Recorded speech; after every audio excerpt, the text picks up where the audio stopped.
State University. So this time I will conduct an interview with my two friends who belong in the younger generation. Let's go! So, good morning, Dua. So, magkanta pa ng interview para ninyo. So, sino nga rin James Bush. Nag-feel this version. Kung sa imong mga learnings of 21st century, bilong mo.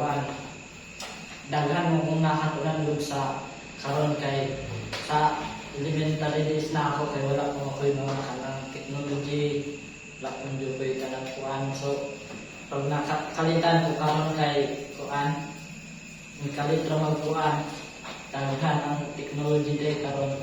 So, munang kuan ko nga makabalo ko na ng kuan ni last. So, kung sa imong mga experiences o itong eskwela pa ka, itong before pa ang COVID, sa inyong eskwelahan, sa imong sulti. Siya naman kay daghan kay kang kuan makatunas klase ng lingaw po ng dili ra kayo board. So, Okay.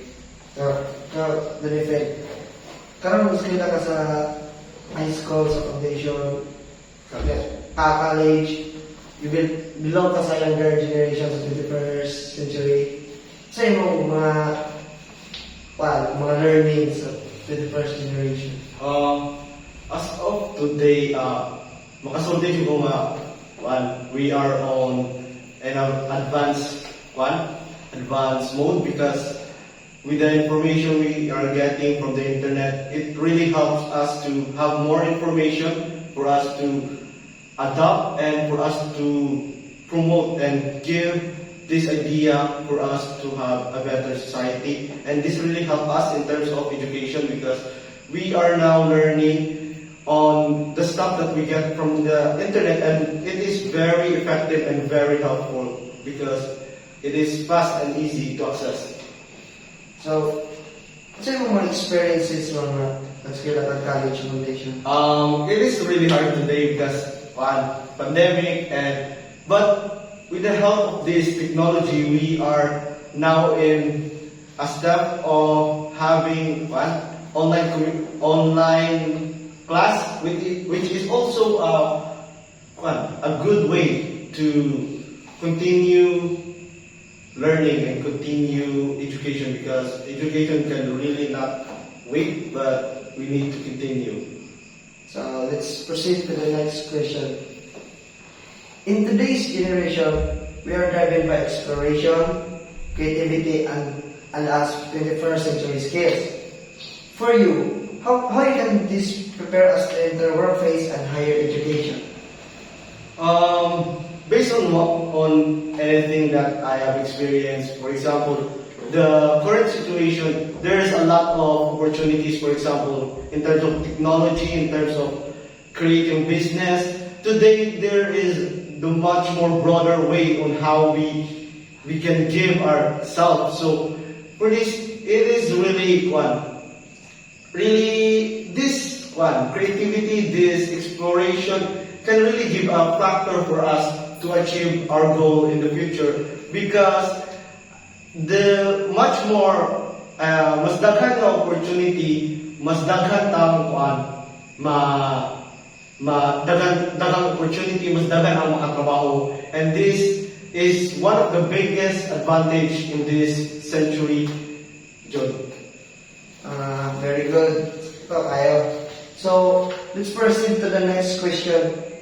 It is said that we, the 21st century learners, are divergent thinkers.